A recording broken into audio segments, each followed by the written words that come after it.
አሁን በትራክተር ታረሰ አሁን አንዴ ደግመን ብቻ መዝራት ብቻ ነው በሶስተኛው በቃ ሌላ ምንም አያስፈልገው ስንዘራ ራሱ ማለት ነው ስንዘራ ከኛ ጋር ሆኖ ነው ይዘሩ ከኛ ጋር ሆኖ እንዴት እንደሚዘራ እንደዛ ሙያ ስላላችሁ በዛ ሙያ ነው እያስረዱኛ የሚያሰሩ ከኛ ጋር ሆኖ ማለት እንደ ወረዳችን እስካሁን እንግዲህ ወደ 82000 ኩንታል ዳፕና ዩሪያ የገባ መሆኑ ነው ፈሩና ግብርናን ቀላል ከብዳል እኮ እንግዲህ ሲወራ ቀላል ይመስላል እንጂ እዚህ ልፋት ነው እንግዲህ ሁሉንም የሚያበላው አገሩን የምታለማው እንግዲህ እቺ ናት እነኩም ፋይዳን ሳተቆፋ በክላስተር ማረሳችን ጥቅሙ በአንድ አካባቢ ላይ ተመሳሳይ እህል ሲሆን ዘሩ ተመሳሳይ እንዲሆንና የታረሰው ወይ ሰብል በበሽታ እንኳን እንዳይጠቃ ተመሳሳይ ጥበቃ ያደርጋል ሰው አብዛኛው 98% በትራክተር የታረሰ መሆኑና ገበሬውም ወደ ሜካናይዜሽን መግባቱ በዚህ አመት የበለጠ ልምድ የተወሰደበት ነው ማለት ነው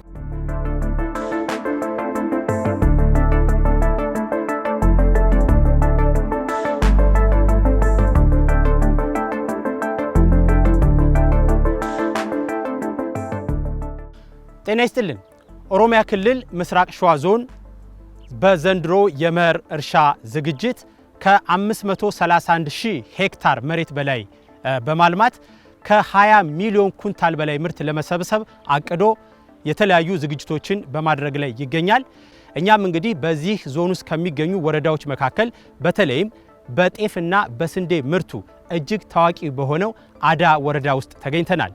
እናም በዘንድሮ የመኸር እርሻ ዝግጅቱ የዚህ ወረዳ አጠቃላይ እንቅስቃሴ ምን ይመስላል የሚለውን እንቃኛለን። አብራችሁ እንድትቆዩ በአክብሮት እንጋብዛለን።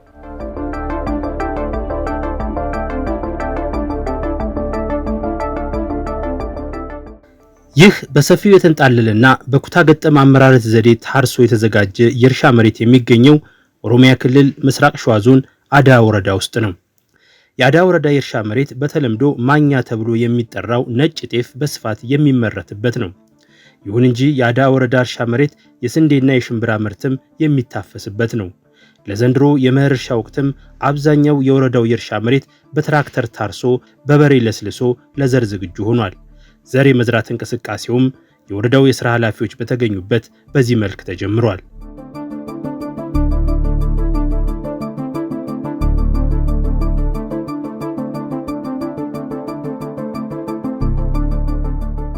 በዚሁ በአዳ ወረዳ የደንካካ ቀበሌ ነዋሪ የሆኑት እነዚህ አርሶ አደሮችም ቀደም ሲል በትራክተር ታርሶ የተዘጋጀውን ኩታ ገጠም የእርሻ መሬታቸውን ዛሬ በበሬ አማካኝነት የማለስለስ ስራ እያከናወኑ ነው። ምክንያቱም ዘር ለመጣል የእርሻ መሬቱን በበቂ ሁኔታ አለስልሶ ማዘጋጀት የግድ ነውና። እኔም የአርሶ አደር ወርቁ ነጋሳን ጥማድ ተቀብዬ ላግዛቸው ሞክራለሁ። ጋሾር ወይ ይኸውልህ እንደ ጎበዝ አርሶ አደር ቦቴ አድርጌ ነው የመጣው። በቃ ያምራል አሁን ዛሬ ምንድነው የሚሰራው ማለት ነው? የገበሬ ልጅ አይደለም ታዲያ? ታዲያ ነኝ ዞሮ ዞሮ ሁላችንም የገበሬ ልጆች ነን። አዎ እስኪ አሳየኝ። አሁን ምንድነው አሁን ትራክተር ነው መጀመሪያ የታረሰው? አዎ እሺ። ስለዚህ አሁን በቃ እንደዚህ ነው በአፋ ላይ እንትን ያዘው ማለስለስ ማለት እንደዚህ ነው። ብዙ ማጥጫ ነውና በቃ እቃ ያወጋውን ያለው መጓት ለቀቅ ነው ማረገው። አዎ ስለዚህ እንደዚህ ነው በቃ እርሻ። ምን ያህል ነው አሁን ከዚህ በኋላ ተደጋጋሚ ይፈልጋል ወይስ አንድ ጊዜ ብቻ ነው ይደገመው? ካሁን በኋላ አንድ ይደገም ከዛ ይዘራል በቃ ከዛ በኋላ እስኪ አሁን በሬዎቹ እንዴት ነው መንቀል ነው አሁን ንቀል ከዛ መጥረግ ማለት ነው ደግሞ ወደ ጎን ያርገ ማለት ነው። እንዴት ነው የምጠርገው? ወደ ጎን ታረግና በቃ በእጆት ትችላለህ።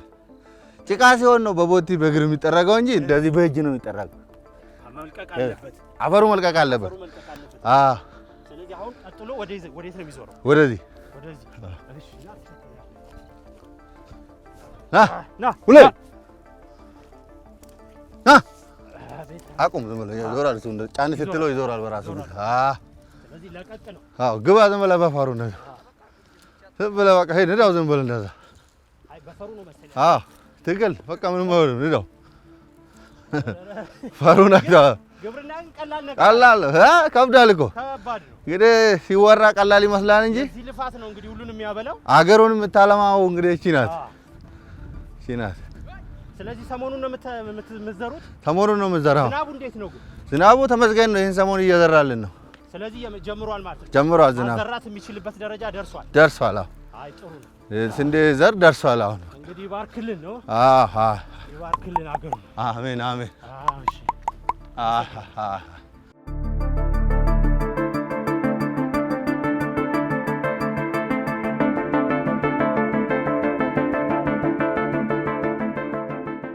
ይህ ኩታ ገጠም እርሻ ከ8 ሄክታር በላይ ስፋት ያለው ሲሆን አርሶ አደር ወርቁ ነጋሳን ጨምሮ የኩታ ገጠም አመራረት ዘዴ አባላቱ 15 አርሶ አደሮች ናቸው። እናም እርሻውን የማለስለስ ስራን እግር በእግር በመተጋገዝ ይሰሩታል። እኛ መጀመሪያ በክላስተሩ በማህበር ተደራጅተን እንትን ብለናል። መሬቱንም በአንድ አካባቢ ያላቸውን ተብለን በቢሾፍቱ እርሻ ምርምር ማለት ነው ተደራጅተን ዘር እንዲሰጡን በሱ ተተነሳ መጀመሪያ እንዳለ እኛ ተስማምተን እርሻውን በትራክተር አርሰናል። አሁን ለዘር እያለሰለስን ነው የምንገኘው። በኩታ ገጠም ጥቅሙ ዘር በአንድነት ታገኛለህ። የጠረ አረም ጠረ ጠባይ ምናምን መድኃኒቶቹ ይገኛሉ። በማህበር ተደራጅተህ ስጠይቃቸው የማግኘት እድል አለው። ስለዛ ያ ነው። እንደገና ደግሞ እንትኑም ደግሞ የሀጨዳ ሰዓት በኩባይሬ ሲታጨድ ይሄ ኩባይሬ ነው በአንድ መደዳ መሬቱ ስላለ ያ ኩባይሬ ነው ላይ ልናገኝ እንችላለን ማለት ነው። ማሰረሱ ላይም ትራክተር አሁን እንዳለ አንድ ቦታ ሲሆንልን በዩኒዮኖች እንትን አሉ ኩባይሬኖች አሉ ይመጡልናል። ትራክተሩም ይመጡልናል። ለአንድ ሁለት ማሳ አይመጡም። ስለዚህ ትራክተሩም ይገኛሉ። በቃ ሁለመና ነገሮች ይቀላሉ። በቃ ለስራ ጥሩ ነው። በኩታ ገጠም ጥሩ ነው። አሁን እንግዲህ እኛ የምንዘጋጀው ለስንዴ ነው። እርሻውን እንግዲህ ይሄው ያላሰለስን ነው። ከዛን መዘጋጀት ብቻ ነው። ለምንም ታምር የለውም። በትራክተር ታርሷል በትራክተር። አሁን እንግዲህ ያለስለሶ በኋላ ደርድረን ደግሞ መዝራት ብቻ ነው። ክላስተር ማለት የተለየ ዘር ነው የሚሰጠን። እሱ በጣም ይጠቅመናል ብዬ ነው የማስበው። አንድ ጊዜ ነው ሁሉ አንድ ዘር ነው የሚዘራው። አይባክንም በጣም። ስለዛ እኛም ደግሞ በእንክብካቤ ነው የምንይዘው። ዱራን ትራክተራን ካንቆተሜ ያው ከዚህ በፊት በጋውም ረዘም ስላለ መሬቱ አብዛኛውን በትራክተር ነው የታረሰው። አሁን ላይ ደግሞ ዝናቡ ስለዘነበ መሬቱን ለዘር እያለሰለስን መሆኑና በሚቀጥለው ወደ ዘር የምንገባ ይሆናል በክላስተር። እነኩም ፋይዳን እሳ ተቆፋ በክላስተር ማረሳችን ጥቅሙ በአንድ አካባቢ ላይ ተመሳሳይ እህል ሲሆን ዘሩ ተመሳሳይ እንዲሆንና የታረሰው ወይ ሰብል በበሽታ እንኳን እንዳይጠቃ ተመሳሳይ ጥበቃ ያደርጋል። ሰው በኩልነት ስለሚያይ ተመሳሳይ ጥበቃ ይደረግለታል። የተለያየ ዘር ሲዘራ የተለያየ በሽታ ስለሚሆን ይሄ በአንድ ቦታ በአንድ አይነት ሰብል ሲዘራ ለጥበቃ እንኳን ይመቻል። ሚዳ ከነራ ፉታውዳፍ ባየ ፋይዳ ጉዳኑፍ ቀባይኒ ኩን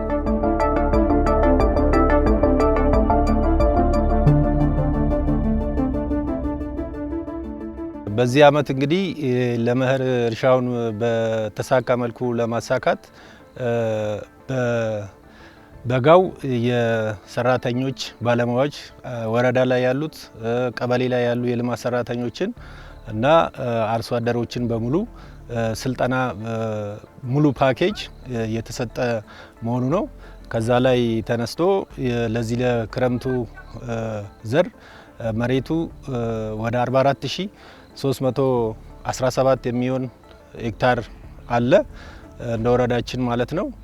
ይሄ ሁሉ ያው በዘንድሮ በጋው ረዘም ስላለም አብዛኛው 98% በትራክተር የታረሰ መሆኑና ገበሬውም ወደ ሜካናይዜሽን መግባቱ በዚህ አመት የበለጠ ልምድ የተወሰደበት ነው ማለት ነው።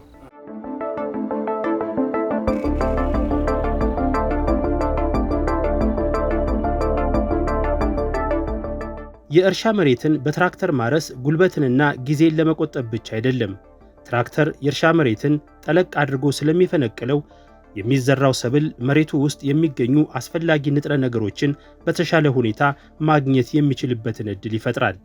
ሆኖም ከእርሻ መሬት የተሻለ ምርት ለመሰብሰብ እንደ ምርጥ ዘርና የአፈር ማዳበሪያ አይነት ግብዓቶችን በተገቢው መንገድና በበቂ ሁኔታ መጠቀም ያስፈልጋል። ይሄ ማሳ የቲማቲም ማሳ ነበር። ቲማቲም ነበር የተመረተበት አምና።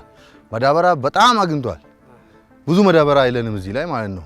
ማዳበሪያ ጥረት ራሱ ቢሆን ይሄ ማሳ ከመጀመሪያ ማዳበሪያ ስለበላ ማሳውን መርጠን ነው እዚህ ቦታ ላይ እንትን ያልነው።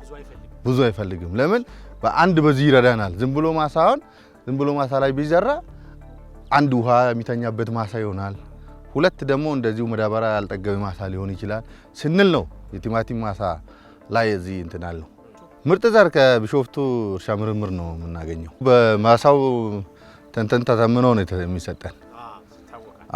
ይታወቃል። ለአንድ ሄክታር ምን ያህል እንደሚዘራ እርሻ ምርምሮቹ በጣም ያውቁታል። በዛ እንትን ነው። ማዳበሪያ ብዙ አይፈልገውም እኮ አለው ማዳበሪያ። በጣም ነው የተዘራው ማዳበሪያ ማለትም እንደዚህ ነው የተፈሰ በእንትን እንደዚህ ሳይዘራ ማለት ነው።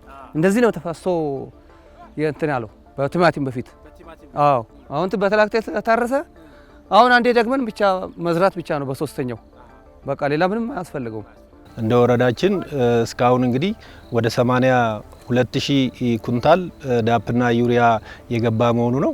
እሱም በ14 ቀበሌዎች ነው ያለው። 14 ቀበሌዎች ላይም ገብቶ ስርጭቱ ወደ 60 ኩንታል ደርሷል። በአሁኑ ዘሮችም በዩኒየን በኩል ከገበሬዎች ላይ ምርጥ ዘሮች ተሰብስበው በሚፈለገው መልኩ ተዘጋጅተው ገበሬዎች እንዲገዙ እየተደረገ ነው። በዛው መልክ ደግሞ እንደ ወረዳችን የዘር አባዦች ማህበራት አሉ። እነኛም ለገበሬዎቹ በሚፈለገው መልክ ወይ ደግሞ በሚፈልጉት ልክ ዘር እያዘጋጁና እየሸጡ መሆኑ ነው። በዛው መልኩ ግብርና የቢሾፍቱ ምርምርም ለገበሬዎች በክላስተር በግልም እንደዛ እየተሰጠ ነው። አሁን ባለፈው ሳምንት ራሱ በክላስተር አንድ ቀበሌ ሙሉ ወደ 2400 የሚሆን አካባቢ በስንዴ የተለበሰና ያ ስንዴ ሲነሳ ደግሞ ሽምብራ የሚዘሩት መሆን ነው ማለት ነው። ያ ልምድ ስላለ እዛ ቀበሌ ላይ ቀደም አድርገው የዘሩ መሆን ነው ማለት ነው። ክላስተሩ ከዚህ በፊትም ቀደም ብሎ የጀመረ ነው ማለት ነው። እንደኛ ወረዳ ሰፊውን መሬት የሚይዘው በዚህ አመት የስንዴ ምርት ነው ማለት ነው። ከ44317 ካለም መሬት ውስጥ 33000 በስንዴ የሚሆን ነው ማለት ነው። ስንዴ ነው። ወደ 8800 ምናምን አካባቢው ደግሞ ጤፍ በክላስተር የሚለብስ መሆን ነው። ያው በዚህ አመት እንግዲህ ክላስተር በፊት 15 ሄክታር፣ 25 ሄክታር፣ 30 ሄክታር ነበረ። ባለፈው አመት ግን እስከ 1000 ሄክታር የተሰራበት ነው ማለት ነው። በዚህ አመት ግን ኩታ ገጠሙ ቀበሌና ቀበሌዎችን አያይዞ የሚዘራ ነው ማለት ነው። አንድ ክላስተር ስንዴ ከሆነ መደዳውን ስንዴ ነው። አንድ አካባቢ ላይ ደግሞ ጤፍ ከሆነ መደዳውን ጤፍ ስለሆነ በዛ መልኩ እየተሰራ ነው። ክላስተሩ እንግዲህ ወደ 7 ክላስተር አለን በስንዴ። ጤፍ ደግሞ ወደ 9 ክላስተሮች አሉ። ዘራቸውም ጀምረዋል።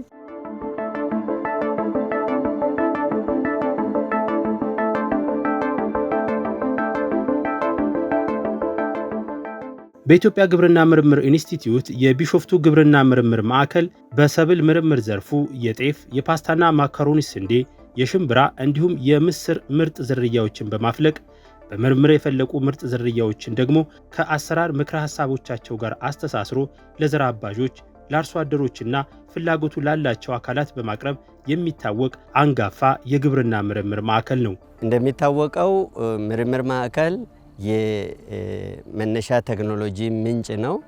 ይሄንን የመነሻ ቴክኖሎጂያችንን እኛ ከግብርና ሚኒስቴርና ግብርና ምርምር ኢንስቲትዩት ጋራ በመሆን አገራዊ የሆነ የፍላጎት የሚቀርብ አለ። ዘር አምራቾች የሚያቀርቡት ፍላጎት አለ። በዛ ፍላጎት ተንተርሰን የመጀመሪያውን ለነሱ ነው የምንሰጠውና የምናመርተው ዘር ወደ ዘር አምራቾች እንዲሄድ ይደረጋል። ዘር አምራቾች የኛ የመነሻ ዘር ስለሆነ እነሱ ደግሞ አባስተው ወደ አርሶ አደሩ እንዲሄድ ያደርጋሉ ማለት ነውና የምርጥ ዘር ኢንተርፕራይዞች፣ ዩኒየኖች፣ በግል ዘር የሚያባዙ አካላት እና የተለያዩ ኤንጂኦዎች፣ በማህበር የተደራጁ አርሶ አደሮች ዘር የሚያመርቱት ከኛ ነው። ዘር የሚወስዱ ከኛ ዘር ወስደው መነሻ ዘሩን እነሱ ያባዙና ብዙ አድርገው የተባዛውን ዘር ወደ አርሶ አደሩ እንዲሄዱ ይደረጋል ማለት ነው። ለቢሾፍቱ ግብርና ምርምር ማዕከል ቅርብ የሆኑት የአዳ ወረዳ አርሶ አደሮችም ከምርምር ማዕከሉ ምርጥ ዝርያዎችን ብሎም አዳዲስ የግብርና ቴክኖሎጂዎችንና ዕውቀቶችን በማግኘት ረገድ ቀዳሚ ናቸው። ለአርሶ አደሩም ለግብርና ባለሙያም በወረዳ ሌቭል ባለም ለቀበሌ ሌቭል ባለም ለዓለም ስልጠና እንሰጣቸዋለን።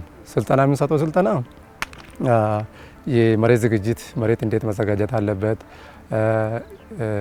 ለሄክታር ስንት ለምሳሌ አንድ ዝርያ ሲዘሩ ለሄክታር ስንት መጠን መጠቀም እንዳለበት፣ የማዳበሪያ አጠቃቀም እንዲሁም ሌሎችም የአመራር ዘዴዎችን ስልጠና እንሰጣቸዋለን ማለት ነው። ለአርሶ አደሩም ለግብርና ባለሙያ ዝርያ ጥሩ ነው ብሎ አርሶ አደሩ የሚወድ ከሆነ በአርሶ አደር ዘንድ የሚወደድ ዝርያ ከሆነ ወደ ላርጅ ስኬል የሚባለው በሰፊ ክላስተር ላይ እንዲሰራ እናደርጋለን ማለት ነው። ለምሳሌ ዘንድሮ ወደ 150 አርሶ አደሮች በላይ ሰርቶ መሳ እንሰራለን ማለት ነው። ሌላ ደግሞ በዚህ በኩታ ገጠም በክላስተር ቤስድ አፕሮች በሚባለው ወደ ከ100 ሄክታር በላይ እንሰራለን ማለት ነው። የምንሰራ ስንዴ ላይ ወይም ጤፍ ላይ ብቻ ሳይሆን ለምሳሌ ለጤፍ ወደ 60 ሄክታር የሚሆኑ ላይ እንሰራለን ዘንድሮ። የስንዴም እንደዛ አለ፣ የሽምብራም አለ፣ የምስሩም አለ ማለት ነው። ስለዚህ ዝግጅቱ እንዳጠቃላይ ጥሩ ነው። አርሶ አደሩ ዘንድሮ ትንሽ ዝናቡም ዘገየ ስላለ አሁን ዝናቡን ስለመጣ አርሶ አደሮቹ በደንብ መሬቱን እያዘጋጁ ነው። እኛም ደግሞ ያ ክላስተሩን እየተከታተለን ነው። የማታ ዝግጅት በደንብ ካስተካከሉ በኋላ ዘሩን ይዘን መተን ከነሱ ጋር በመሆን እንዘራለን ማለት ነው። ይሄ ማሳ በሙያቸው ማሳውንም ያዩታል። ከኛ ጋር ሆኖ ማሳ ይሆናል አይሆንም ብሎ ላይ ከነሱ ጋር ሆነን ነው ማሳ እንትን የምንለው። ይሄ ማሳ መሆኑን እዛ ላይ እንትን ብሎ ነው። ከዛ በቀጠል ደግሞ ስንዘራ ራሱ ማለት ነው ስንዘራ ከኛ ጋር ሆኖ ነው ይዘሩ ከኛ ጋር ሆኖ እንዴት እንደሚዘራ እንደዛ ሙያ ስላላቸው በዛ ሙያ ነው እያስረዱን እኛ የሚያሰሩ ከኛ ጋር ሆኖ ማለት ነው። አጋማት ጋርጋርሲ ሳኒ አጋጣውቲ ዳንዲ ጣውት ዘርና ማዳበሪያ አዘጋጅተናል። ያው የባለሙያ ድጋፍም ከዚህ በፊቱ የበለጠ ከኋላችን ሆነው ቢደግፉን የበለጠ ሞራል ይሆኑናል፣ የበለጠ እናሻሽላለን። ገመና አብሌ ወሊታና ወንተ ኑርካ ወልጀቤስና ያደሳን ለኑ ፍራና ጀደተን ማዕከላችን የዘር ማውጣት ብቻ ሳይሆን አፈርና ውሃ ምርምርም አንጋፋና ግንባር ቀደም አገልግሎት የሚሰጥ ነው። የኮቴቻ አፈርን በተመለከተ ራሱን የቻለ የብሔራዊ ፕሮግራም አስተባባሪ ነው። በዚህ መሰረት በኮቴቻ አፈር ላይ የሚደረጉ የእርሻ ዝግጅቶችን፣ የማሳ ዝግጅቶችን ሙሉ ከመጀመሪያው ጀምሮ ክትትል ያደርጋል። እሱንም ምክር ይሰጣል፣ ስልጠና ይሰጣል። በዛ ላይ የሚደረገውን የትኛውንም እንትን ለገበሬዎች ድጋፍ ይሰጣል። ከዚህ አንጻር እስካሁን በዘንድሮም ዓመት የሚደረገው እንዳልኩኝ ከሰብሎቹ በተጨማሪ የአፈርና ውሃ ምርምር፣ የመስኖ ምርምር፣ ሌሎቹም ግብአቶችንና ፓኬጆቹን በመከታተል አድቫይዝ ይሰጣሉ፣ ክትትል ይሰጣሉ፣ ስልጠና ይሰጣሉ። ዘር ከማዕከላችን የሚሄዱትን የሶስት ደረጃ ያላቸው ዘሮች ናቸው። የአራቢ ዘር፣ የቅድመ መስራችና መስራች የሚባሉ ዘር በገበሬዎች ማሳ ላይ ሙከራ ይደረጋል። እነሱንም አብሮ ገበሬዎቹን ስልጠና በመስጠት ክትትል በማድረግ ዝግጅቶችን በሙሉ በሳይንሱ በተቀመጠው መሰረት ገበሬው እንዲዘጋጅና መሬቱን አዘጋጅቶ ለዘር እንዲዘጋጅ ያደርጋል።